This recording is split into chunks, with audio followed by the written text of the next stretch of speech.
Oh, I think it's popped up on my feed probably like 15 times at separate occasions. But hey, Austin, is this just basically all thigh in the video? Probably. Thigh. It's all thigh. Skies out, thighs out. Scott, just thighs. All right, people. I'm sorry. All right, people. At least your shorts aren't white like mine. You're sitting like you're wearing a skirt. I'll sit like this. I'm going to sit like this today. I have pants on. Oh my gosh. That's funny. Sorry, guys. That's okay. I had a really good workout this morning. Oh, that's why you were... Well, that and I had an 8 o'clock call, so okay. I had to go from one thing to the next. So yeah, so no, I'm drenched in sweat right now. So it'll get smelly in here. You're welcome. In a few minutes. Yeah. Great. Okay, awesome. That. Cool. Well, so jumping back an episode from 2 weeks ago, we talked about the very beginnings of getting the right person in the right van. So talked a little bit about like chassis height was the main thing, and then talking about like the different bed systems that somewhat puts you in like a certain model, but now with the move, like that's not really necessarily locking you down. So from there, the next thing that people usually decide on, a lot of curiosity around the power system. Mm-hmm. Like what power system?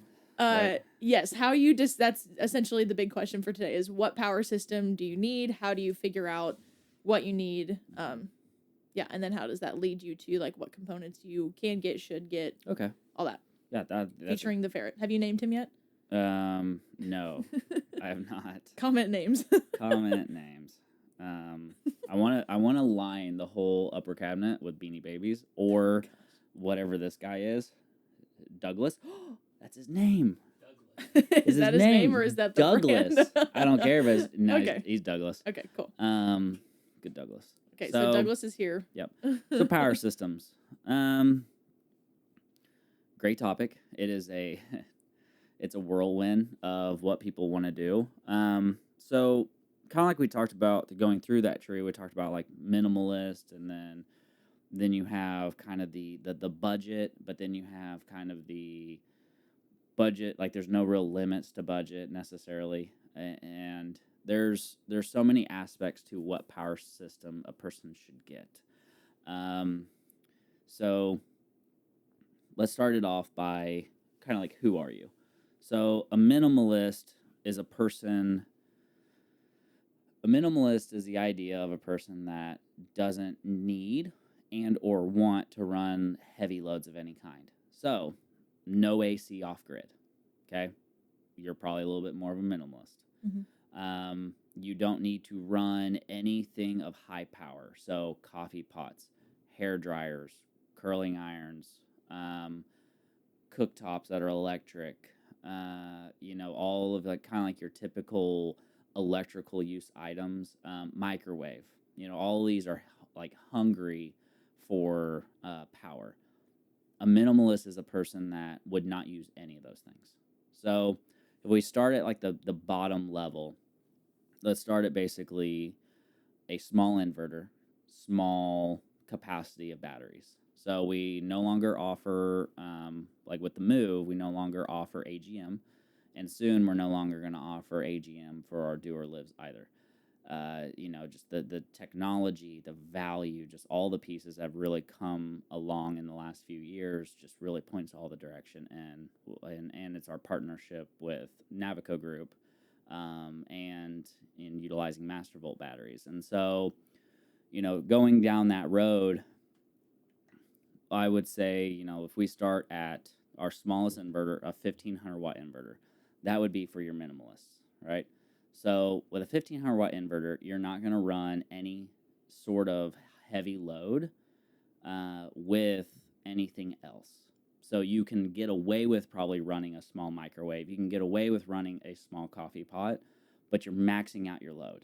Mm-hmm. What you're also doing is you're probably depleting the battery pack system that's along with it. So if you're a person where you do not plan to use anything that I just mentioned, no air conditioner off grid, you just worry about air vents, you are a propane cooktop kind of person, no real utilizing, honestly, probably 110 power. If that's really who you are minimalist, and you can get away with probably 200, going below 200 amp hours of lithium storage it's kind of like, well, why do you now have it? Going below 200 just doesn't make a ton of sense. So we kind of start our smallest systems at 200 with a 1500 watt inverter, because we match storage versus what you can get yourself in trouble with using. And so the minimalist side, you don't need an air conditioner off grid. You do not plan to really plug anything in 110. You're minimalist. You can survive off 200 amp hours and no air conditioner and just air vents. You can also get away, too, with that setup if you're an RV camper, meaning campsites. Yeah. If you always can plug into power, you can go more minimalist on the power system because you don't really need it. Because you're always plugged in. It's really to help turn on your dome lights when you're not there. But to use your components, you need to be with power. Yeah, so with water systems specifically, what would your limitations be for that? So if you decide that you need the lower amount of power, but you still want like a hot water box or something like that that's going to take power, how would you need to be plugged in for that? You need to be plugged in. And the reason is because it's just going to take all your battery capacity. Yeah. You're just not going to have any left. Yeah. And so I would say, that's a great one. Basically, I would say if you're a minimalist, you're also not wanting hot water. So in simplifying, minimalist is simplifying. Yeah. Just try to make it as simple, less things. Yeah. So I would take hot water out of the mix. Again, you can do it if you're an RV camper. You can get away with a smaller system. We do have a few owners like that. Yeah. Not many, but a few. And they still have pretty hefty builds because they know they're plugging in for their power. Stepping up to the next power system, you're really going to 460 amp hours of storage. So you're over doubling what that first stage would be, and you're going to 2,000 watt inverter. Again, it's kind of that stage where you're stepping up into storage amount along with inverting ability to where you can put more on the inverter for AC power. So run a microwave, a small microwave, and possibly another small component at the same time. Being able to do that, again, it's going to deplete your battery. But at 460, it does start giving you the ability of running like our high efficiency 12-volt air conditioner from Dometic. It does give you that full night as long as you are conservative with your power usage. So you gotta be going into the night knowing that you need to be at 95% charged. And so that's kind of where we start to branch into kind of like that next level of power system. So 460, I would say, really has always been our sweet spot. That's really, that's what our live model currently is. That's what our do model currently is for our stage ones and for those lithium systems. And 460 is a really good solid number of battery storage with a 2,000 watt inverter. It doesn't really get you in trouble. You do need to be conservative still if you want the luxury of something like AC all night. So if hey, AC all night off grid is very important to you, you need to make sure the system's fully charged up before you start the night. Yeah. But you also need to make sure you turn your hot water off. You need to make sure that it doesn't kick on to take battery from your AC. Because that's a very high power drawing item. Yeah. And, and so when you start to think about that, it's a matter of, okay, I can have all the creature comforts with 460 off grid, but I gotta pay attention. I just can't. I gotta make sure that if I leave the van, turn the dome lights off. Yeah. Which is what you should do, but you just gotta be very conservative of it. At your house, you're just trying to protect your bill. You're trying to protect your energy bill. We should, when you're brushing your teeth, you should turn the water off while you're brushing. You should do all these things, but do we really? If you're not doing that, do that. To conserve water. But even in your house, you're not going to run out of power because, you're tied to the grid. Yeah. You're just going to be unhappy when you get your next bill that you're like, I left that on all day long. Exactly. But in this case, you'd come back to possibly a dead van. So you're going to wake up middle of the night hot. This is how it works. Which is the worst way to wake up. Yes. So, sweaty in the middle of the... Yep. Horrible. Now, I will say with the 460 system, what we've also done is we've added on the ability of doing more charging capacity off the vehicle, which is really nice. So, and basically, we doubled the speed in which you can charge. And that, I would say, for most people, that is a kind of a must, because you're not everyone's hopping in and driving for 5 hours. Yeah. You're probably hopping in and idling, from stop to stop, running around a mountain possibly. So having that charging capacity, that's huge. That's a big deal. Yeah. And so, what I would say is trying to pay attention. That is obviously key. That's a big deal. But that 460, you just got to pay attention. Now, let's say you're a mobile office. Let's say power is a requirement for you to do what you need to do. You being able to fully operate actually is what's allowing you to pay for the van, possibly. Mm-hmm. Not just that, but security in your power system to have enough juice to do what you needed to do through a whole night is the difference between, happy wife, happy life, kind of deal. Mm-hmm. Your kids being able to fully sleep, you being able to fully sleep. Well, because if they're not sleeping, you're not sleeping. Right. So it's a matter of okay, how important is it that I don't lose power? Yeah. Also, if you're a solo traveler, it's one thing to remember to turn lights on and off. It's another thing. If I'm taking my family on a trip, I know we're going to be terrible at leaving stuff on and off. Mm-hmm. And there's more of us to where probably if I leave the van, there's probably still someone in the van. Yeah. So you got to be conservative in those scenarios. And so running a scenario like that with 460, again, it's very doable. How concerned do you want to be about actually running out of power? Mm-hmm. And that's where stepping up to the next level of more battery capacity really comes into play for me. Is I think you can be fully successful with 460. But with how much attention do you need to give it to monitor and make sure that it's okay? A big topic is running my Dometic fridge off of 110 power or DC power. If I even try to talk about that argument, I mean, I'm going to get haters or lovers. I'm going to get both. So I'm not going to go down that road. Here's what I will say. When you look at the power usage of your fridge, that is critical whenever you're a minimalist with a small system. If you are truly going off grid and setting up base camp for multiple days, again, that small variable matters, even if you have 460. Mm-hmm.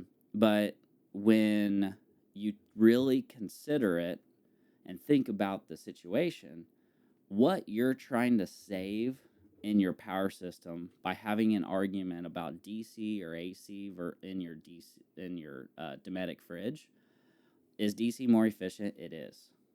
But I'm going to argue and say, yes, you're more efficient with DC, so you should do that. But in the context of actual power usage and concern, our dome lights pull more power than that fridge does. Mm-hmm.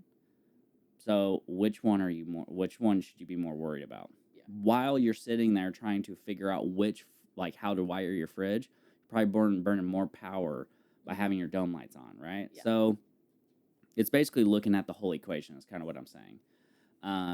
And that's where you get to that last stage, which is, 460 gets you those creature comforts. You got to pay attention.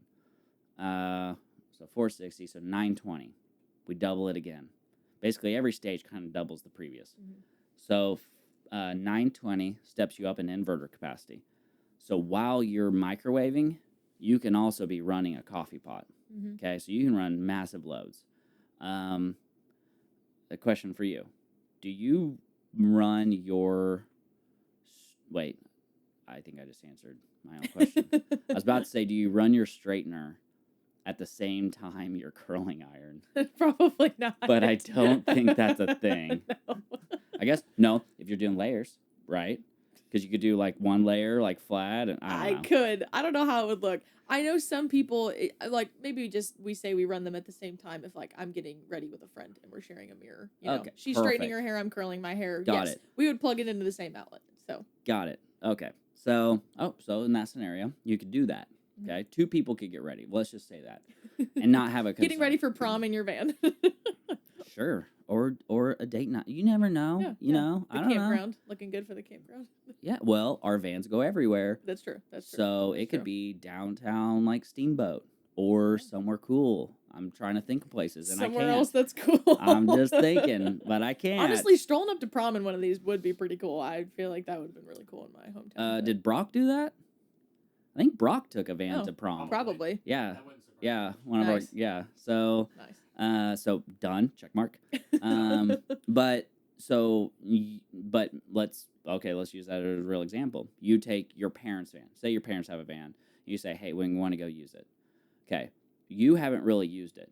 You don't know what you're really doing. Yeah. You don't know how big a deal it is to make sure batteries stay fully charged. Yeah. That's where going to 920 really matters. Like, if I know that I'm taking, say, like my wife and kids, having 920 is really important to me because it's the difference between not being successful and successful on a trip. Why? Because, honestly, with having the kids, I don't have that much time to make sure that we're not burning up all our power when we shouldn't be. Yeah. You know, it's one of those things. So, yes, 460 gets you creature comforts. 920 gets you confidence. Mm-hmm. Confidence that if you accidentally leave your dome lights on while you go do a 2-hour hike, you're going to come back and be fine. Yeah. As long as, again, with asterisks, you need to start your trip off with full batteries. Yeah. You need to make sure you're still maintaining. You still need to idle the vehicle. Yeah. You know, we got to make sure that we have a charge rate at least 100 amps off the vehicle, which is standard. Basically, we always say 50 per 400. But really, if you want to increase charging capacity, that's a huge win. But think of it this way. 920 gives you more capacity while you drive. Yeah. So if you drive for 5 hours and you only have 460 and you depleted it, you're going to charge, you know, in that time. And basically all the additional charging you could be getting to get you through another night is going nowhere because you're already topped off. Sorry. So if we go run back through them, 200 with a 1500 watt inverter, that's minimalist. That's basically you're not using 110 for heavy loads of any kind. And you're also not trying to do any sort of creature comforts off grid. 460 opens the door to all those things, but you're still having to pay attention to not get yourself in trouble. Yeah. And you have to pay decent attention. The next level up is where basically concerns can go out the window. You have multiple days of runtime. If you mess up and you forget something's on, you're good.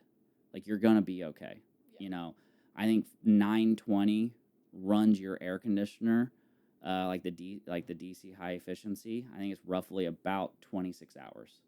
So you can make it through a night pretty well. And utilizing other components. You know, you're not worried about, hey, if I need to run an air fryer, I'm going to not have air conditioning all night. That's just not there with it. You know, again, there's always the asterisks of charging and making sure you're fully charged. But, you know, and with the 960 comes, you know, standard a 3,500 watt inverter, which gives you that ability of running multiple high loads all at the same time. And so when it comes down to a person deciding what they need, don't try to do the math. Don't try to figure it out. It really boils down to, like, are you a person who's going to want air conditioning off grid, yes or no? Yeah. And that really is one of the biggest questions. That it's kind of like the bed thing. Like, you know, oh, you're 6'5", well, you have to have this bed pretty much, you know, so it's kind of the same. It's simple. Don't look into the numbers. It's pretty simple. If you want air conditioning off grid and you want it to operate only off the vehicle, not like a generator or something, you're not going to get away with the minimalist package. Yeah. You need to be already at 460. Yeah. You know, and then if you're on a budget, you know, we need to figure that out, you know, what does make sense. Do you need to cut down can you handle minimalist or not? And then the next thing is just, you know, if you're not so tight on budget and you're really wanting to be confident in your trip and you only get to say do 2 or 3 a year, like big trips. Yeah. Confidence that you're actually going to, like, you're not going to get yourself in trouble for those like 4 nights of camping. Yeah. It's worth the upgrade. It's correct. And it basically comes down to how confident are you in yourself and your scenario to pay attention and know that you can be successful. And so, for me, myself, probably a couple people are going to laugh when I say this, but if I'm traveling by myself, I have no issue being the minimalist route. Yeah. If I'm traveling with my family, I'm skipping all the way to the 920. Yeah. Because I don't get to do it often. I'm busy. We don't get to take that many trips. I want the trips we do take to be successful. I don't want to have to worry about power. Yeah. And that's what it is. It's confidence that the trip has the ability of being better. Yeah. For those luxuries. And maybe tent camping is where I should start to rough it for the kids. But there's also that level. If it's hot, I mean, you got an AC.